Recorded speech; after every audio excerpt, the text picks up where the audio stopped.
Welcome to Coops Game Shelf, and today we're building the ultimate 2001 gaming PC. This is the PC that I wanted to upgrade my aging Pentium 3 to in 2001. Unfortunately, I didn't get my first job until 2002. So now, several years later, it's time to do that. So here we got all the parts. I'm using an Iwill KK266. This is a socket A/462 motherboard. Supporting dual channel. It only supports SDRAM because this is just about right before DDR-RAM came out. Here we have a 100 gigabyte Western Digital hard drive. Launched in 2000. The drive is actually from 2002, but those drives did launch in 2001. Got all the IDE cables here. Got a gig of PC 133. And I'm using a Nvidia Geforce 3 Ti 500 graphics card. And then for the sound card, I'm using a Sound Blaster Audigy.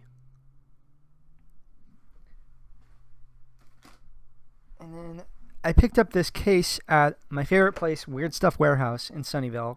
Right behind Yahoo Corporation is a computer warehouse. You can find some really awesome parts at a great deal. So I picked up this case with a 460 watt power supply and DVD drive for $30. I had to swap out the CD drive because it was a SATA drive in there. Swapped it out for this IDE drive that I had laying around. Hopefully it works. And I know that I think some of the PS2 ports on the motherboard are broken. So I bought this PS2 to USB adapter. So, and then for the CPU of this beast, we've got an Athlon Thunderbird running at 1.33 gigahertz. That's the 266 megahertz front side bus C version. That's the second fastest Thunderbird CPU, which was way ahead of Intel at the time. So let's get started. The first thing I usually like to do, I like to install the RAM and the board. On later generation motherboards, dual channel memory sockets were color coded. This is a bit before that. So I actually don't remember correctly, but I think it needs to be installed in this slot.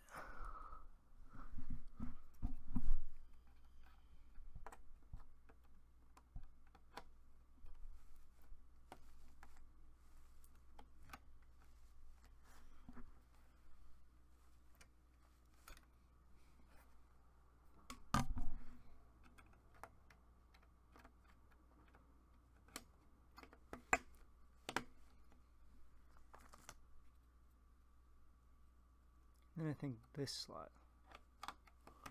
So we'll see if that's not correct. Okay. Next thing I want to do is I'll probably want to install the hard drive and then mount the motherboard. Okay, so we want to install the IDE cable here. Pushing that down. And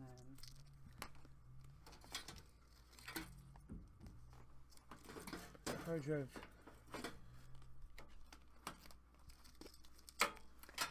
This case actually has some cool routing features. I can actually route this behind here. Keep the cables all nice and neat. Down here. Hopefully that power cable will reach.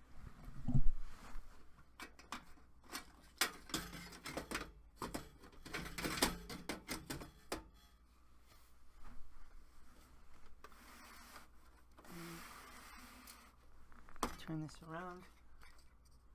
Just want to route the ID cable behind here. Power cable down here.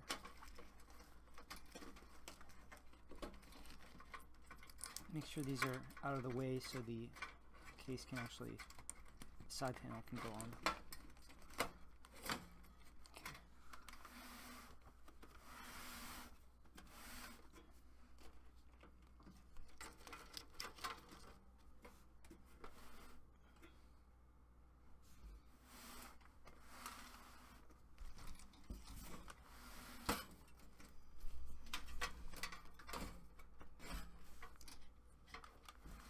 getting the power in there. Will that reach? Yeah.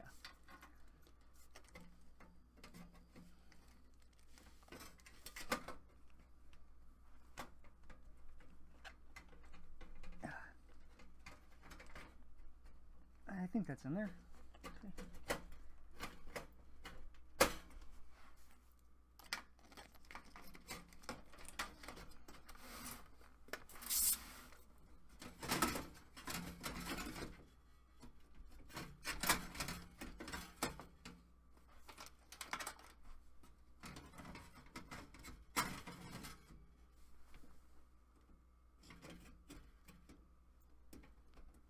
It's actually not in the bay, and we should get it in the bay.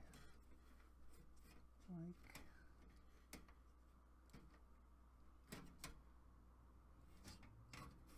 okay, here's what we'll do.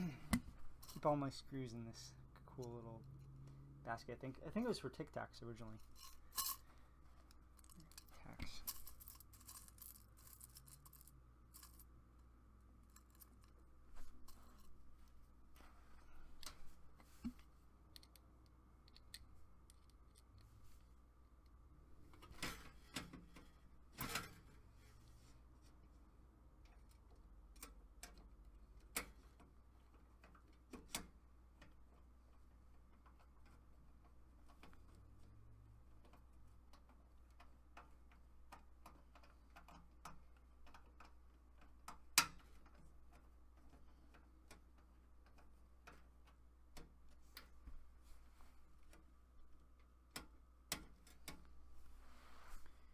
Okay. Now, I want to mount the motherboard next. It looks like it already has these washers in here. They may not be lining up correctly. So we'll take a look at that.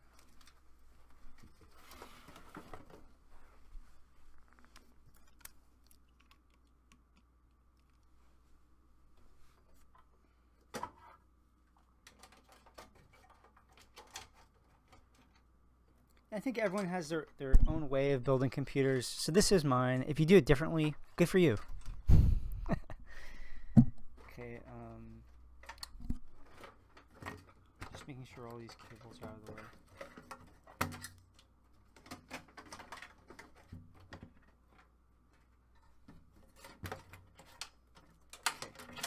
Okay, that looks okay for now.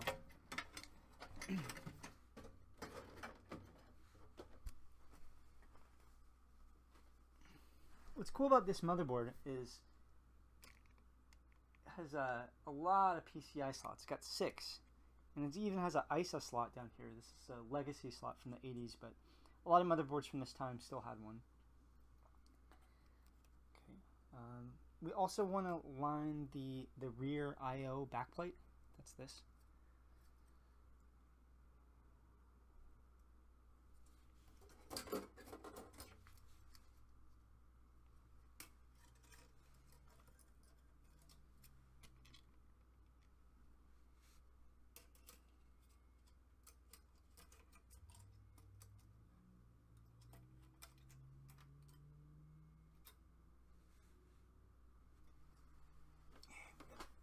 Pins out of the way first. I think that's okay.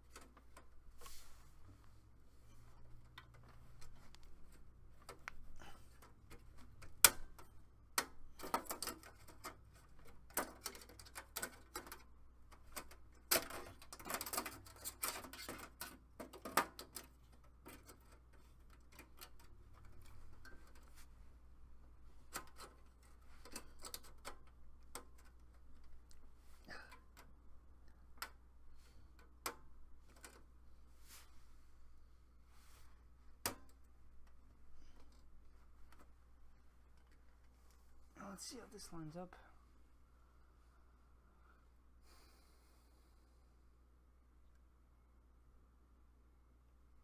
So we're actually gonna have to put in. I'm actually gonna have to put in some more washers because this motherboard has 2 right here. Luckily, I got pretty much everything I need. Are there more? I think. Here's one. If you install a motherboard directly to here without these washers, it could damage it when you turn it on. So I think it's like this.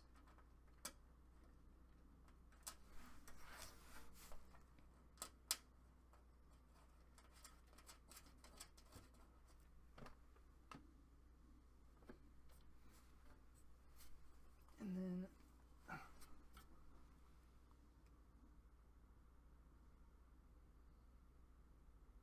yeah, still gonna need more.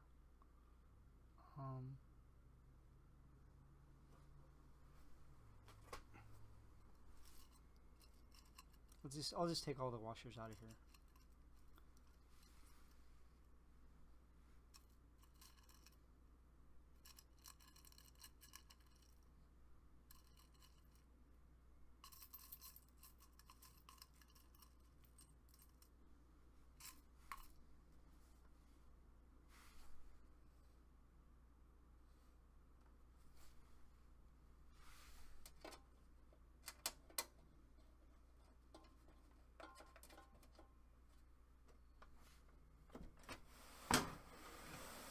Let's make sure we're doing this right.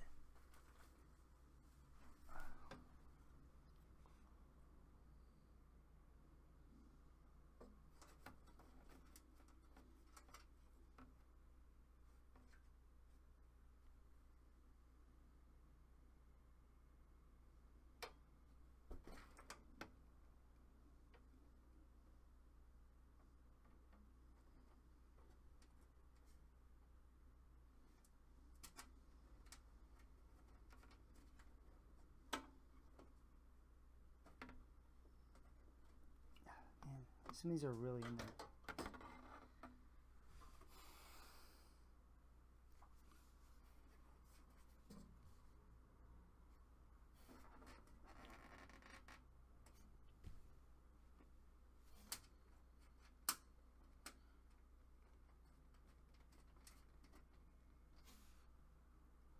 Let's just see how this lines up.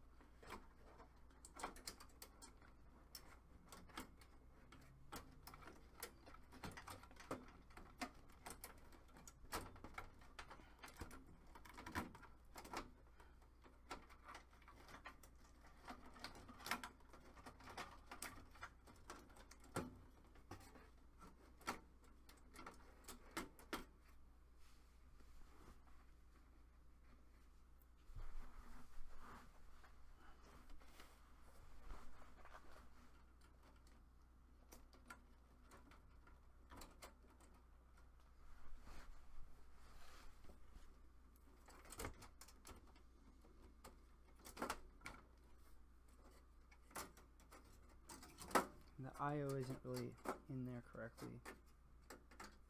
It's kind of tricky.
Okay, I think I did it.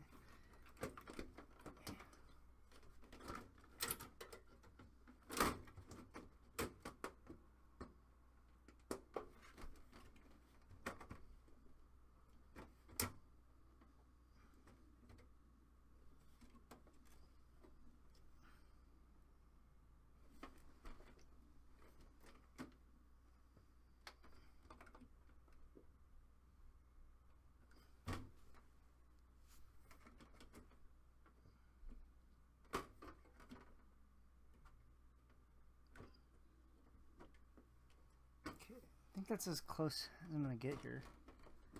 Looks right.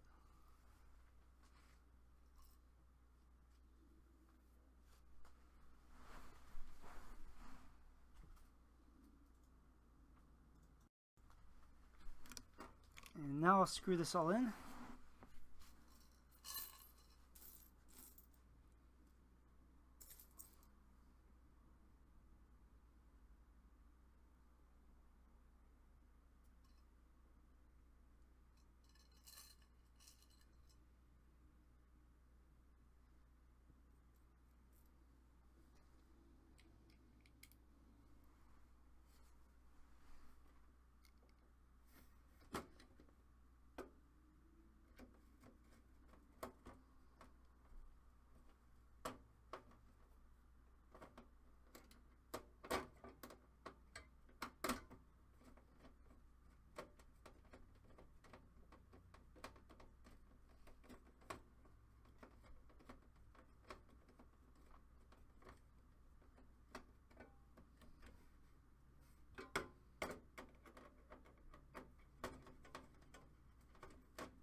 You never want to screw these screws too tight because that can cause problems.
Now the motherboard's all screwed in. Next thing we want to do is install the heatsink. And I'm back. Had to go pick up some thermal paste at Fry's. So there's a couple different ways to do this. The way I like to do it is I like to put the amount the size of a pea.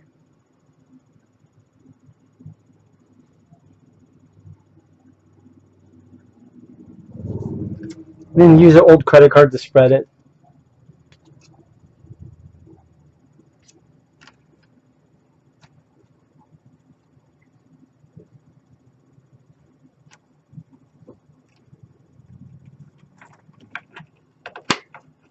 And this stuff is really toxic, so if you get any on your hands, be sure to wash your hands. Just want to make sure the entire surface of the CPU is covered.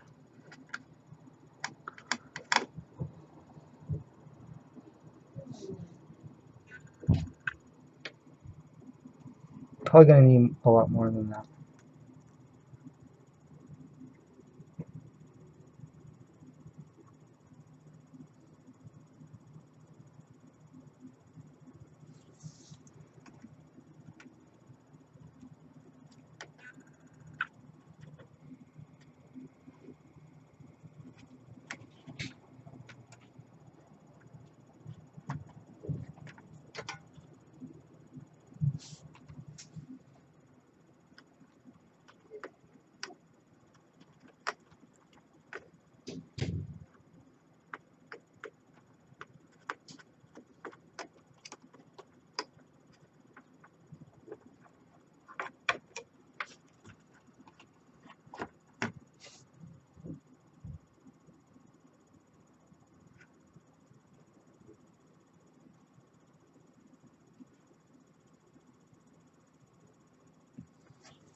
Hopefully that's totally covered.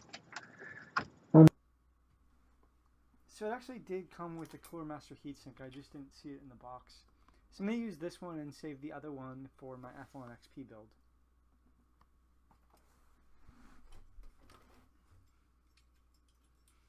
So I think it goes this way. And these clip on. Hopefully.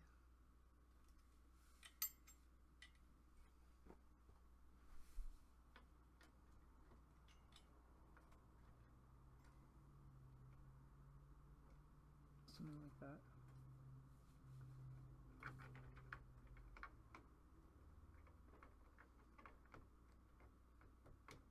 Plugging in the power.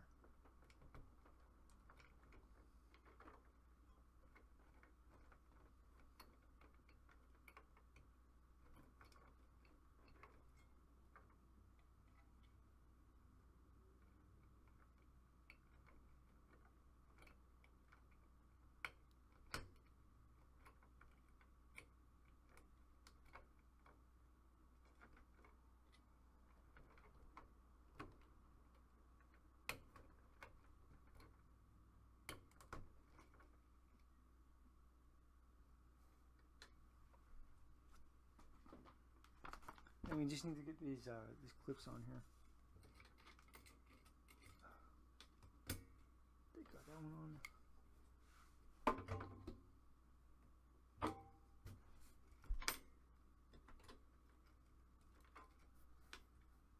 This is always.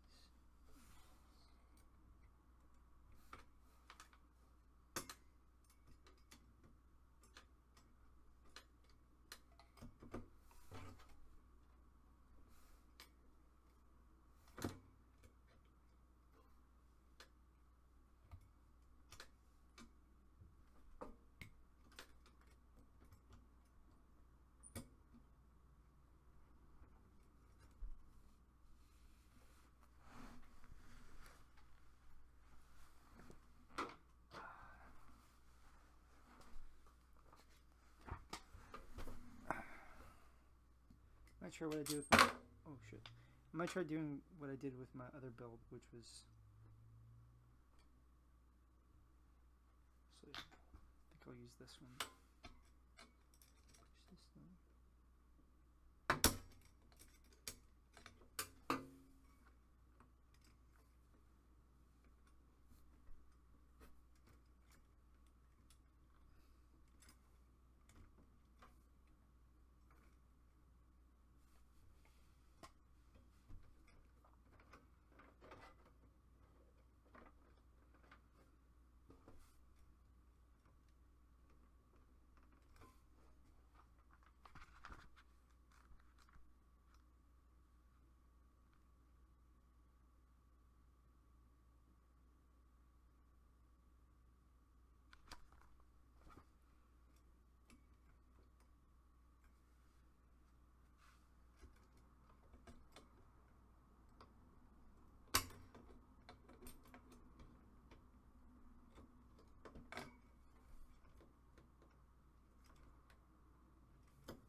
Okay, that's good to go. Nice and locked in there. Okay. And the next thing, I guess we'll do the front panel connectors, and that's these little connectors right here for like the power. And luckily we have the motherboard manual right here, so no need to look up anything online.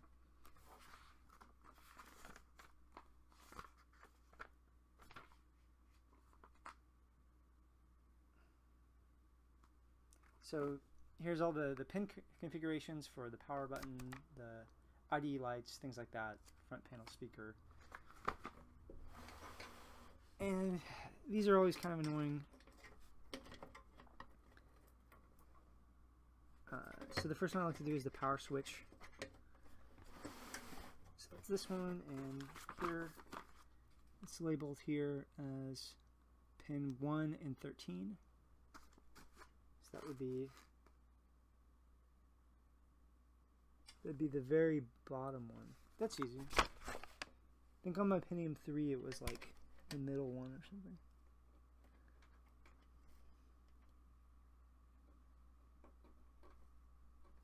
Okay.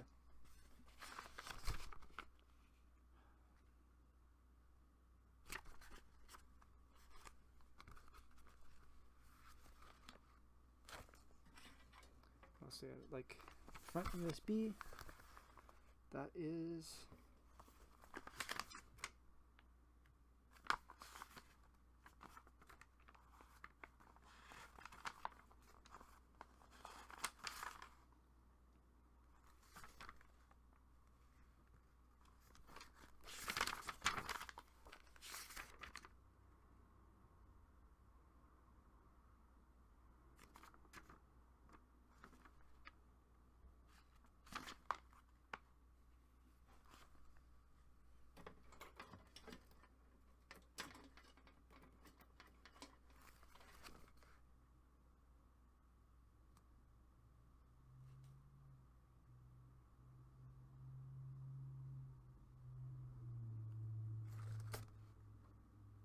So you need a riser kit for these additional 2 USBs, but these 2 front ones will work with.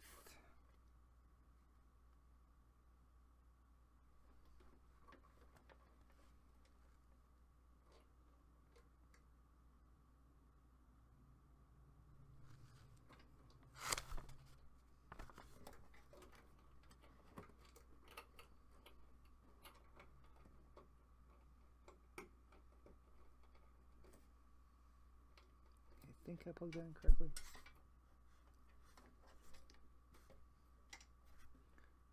This cable right here is for a front fan, and there's a lot of these connectors, which is great because it's kind of high on motherboard. It's got that plugged in down there.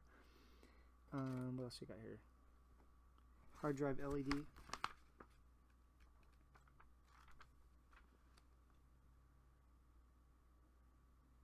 So that'd be pin 7 and 8. So that is. I love how it doesn't even tell you here. You just have to count. I wish these were all numbered. So that would be.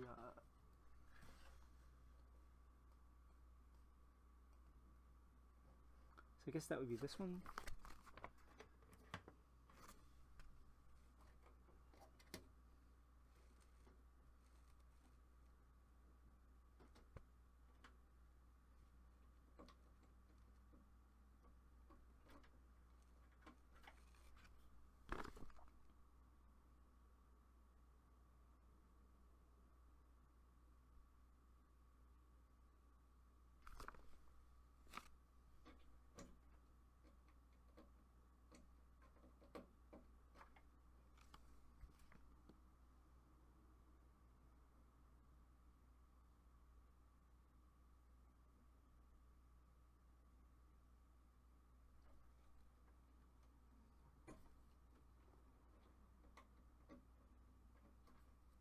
Yeah, it's this one above this empty pin.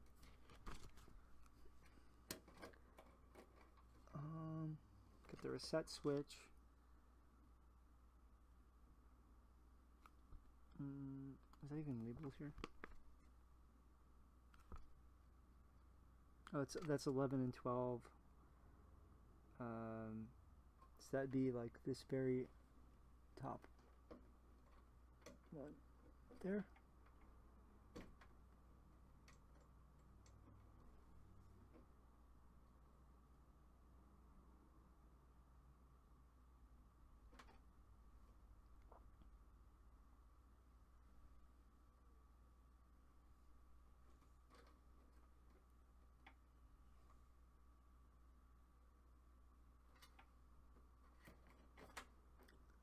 And there should be front panel speaker. What's this? Okay.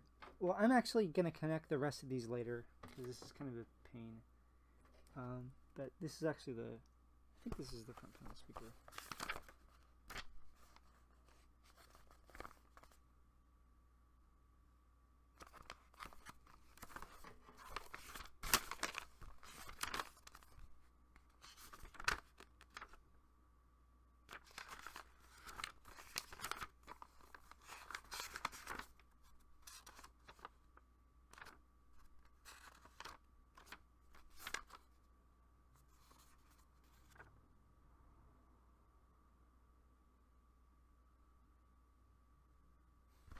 Okay, I'm gonna mess with these later.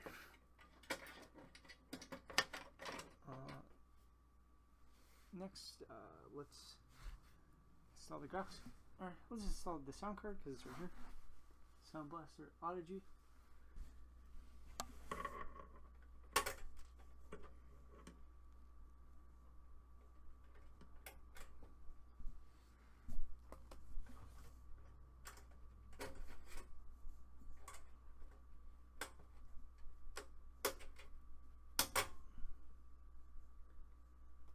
I'm not really a big fan of these screwless connector things.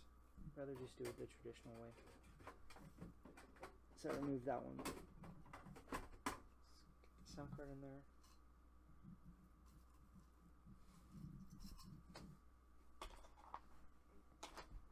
Where did my screwdriver go? It's right here.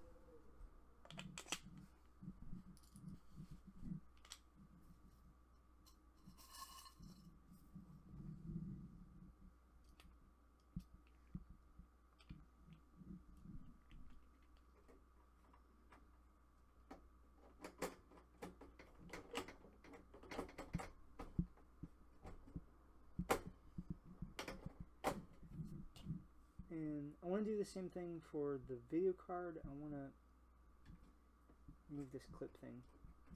Just broke it.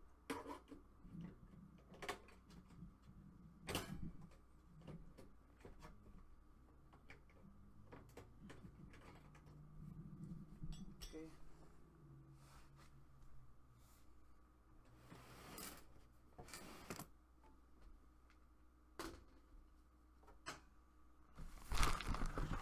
Now we're going to install the GeForce 3 Ti, and I might actually swap this out, and the reason for that is it has some problem where it's not always detected, and I might have to boot several times before it'll display, and so I might.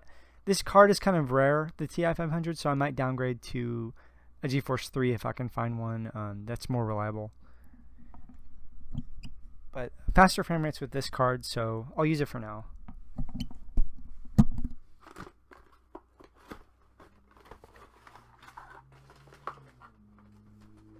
This is the card.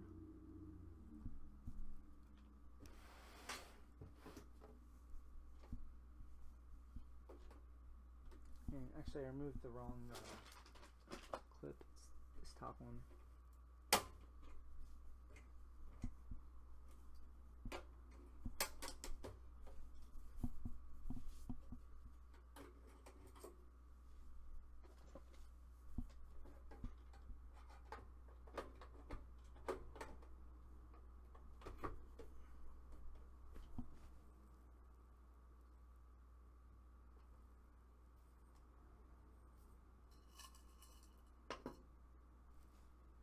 Let's make sure the graphics card is nice and tight in there.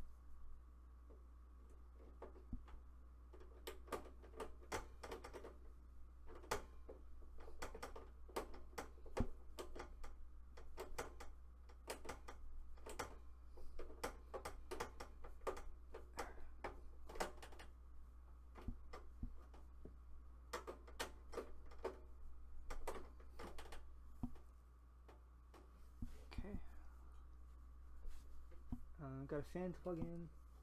Plugs in right here.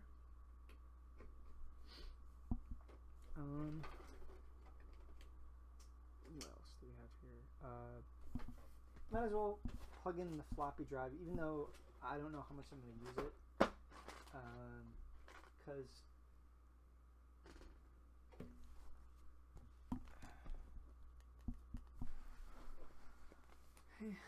and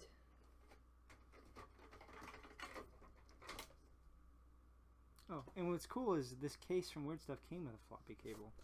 So I have an extra one that came with the motherboard.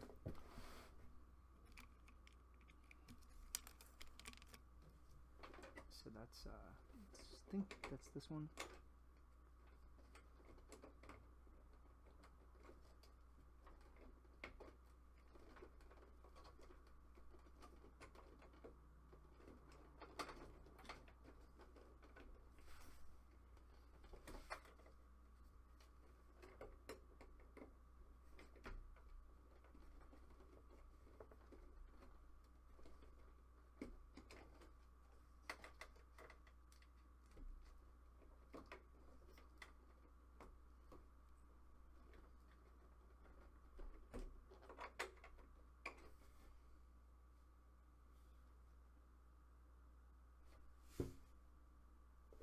Maybe it's not that one, because this one has a pin that's it's missing. So take this out. We get this cable. Okay, well it's probably just not this.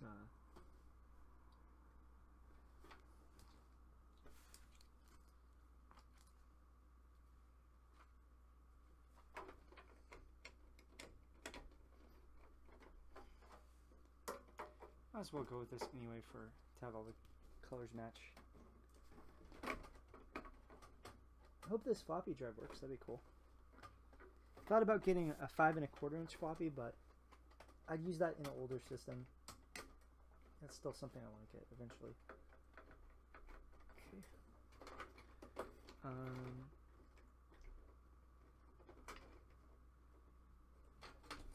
What other power connectors do we have here?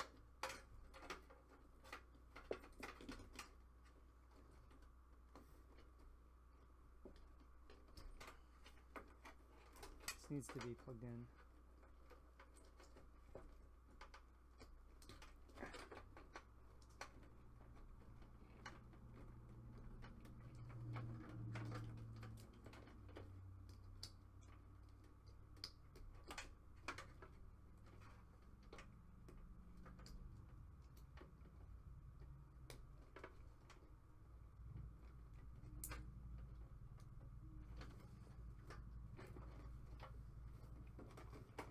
Do some cable management.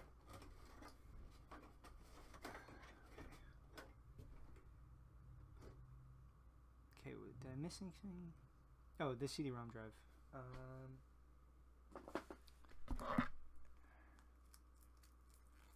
And good thing I have this extra cable. Good thing I have so many parts sitting around.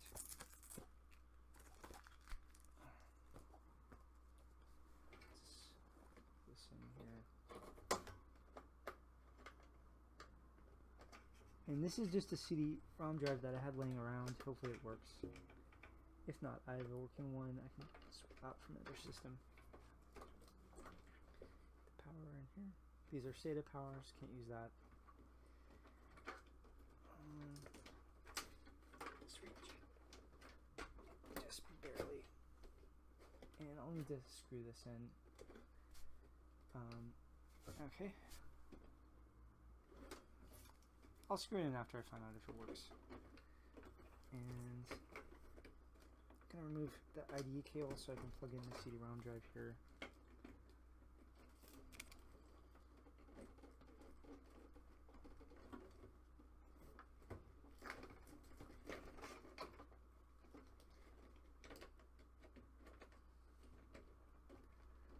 Okay, so I'll do a test boot now. I'm going to plug it into my CRT and everything I have up there, and then hopefully everything works. My 2001 gaming PC is completed. I'm just going to run a couple benchmarks. I'll have more benchmarks in my future video, but I was curious to see how Quake 3 does compared to my Pentium 3 800. So remember the scores of that system. Let's see how this does. This is at 1024 by 768, 32-bit color. I know that on my Pentium 3, it got 75 FPS on these settings.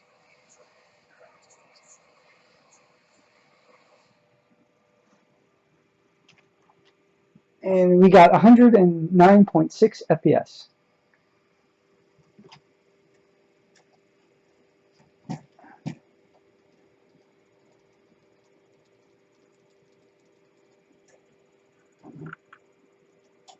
I'm bumping the resolution all the way up to 1600 by 1200, where my Pentium 3 800 only got 45 FPS on this resolution.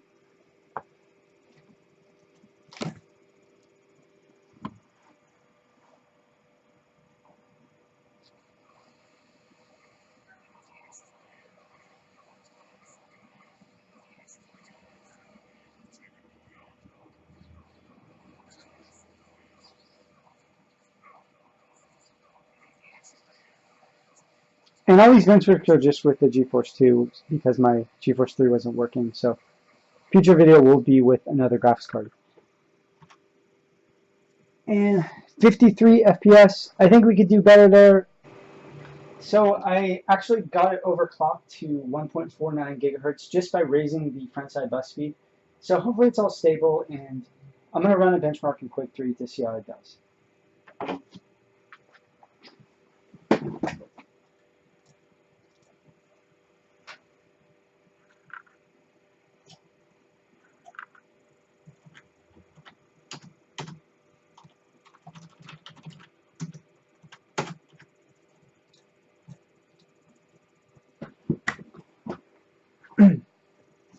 So this is at 1600 by 1200, and at its stock speed of 1.33 gigahertz, it got 53 FPS.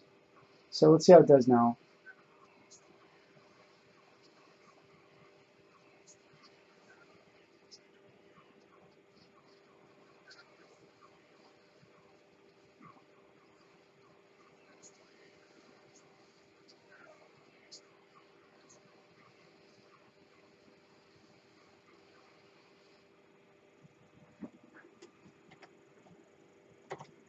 So that's at 52 FPS. Doesn't seem that much faster. I'm gonna have to play around with the settings a little bit more, but super stoked on this PC build. I always wanted a Thunderbird PC, so super glad to have it. I'll have a follow-up video which will have some more benchmarks and play some more games. Thanks for watching.